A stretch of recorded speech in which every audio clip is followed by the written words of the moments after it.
செய்தியொன்று. Kodikamam police பிரிவிற்குட்பட்ட மந்திவில் வடக்கு பகுதி காணியொன்றில் இருந்து ஒரு தொகுதி வெடிபொருட்கள் மீட்கப்பட்டுள்ளதாக தெரிவிக்கப்பட்டுள்ளது.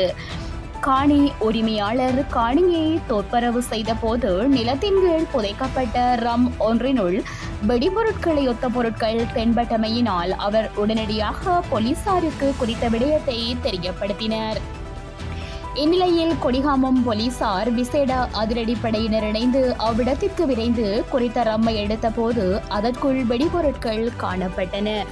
இவற்றில் 6 மெகசின்கள், 2 கைக்குண்டுகள், 3 மிதிவெடிகள் மற்றும் சுமார் 1000 ரவைகளும் மீட்கப்பட்டன.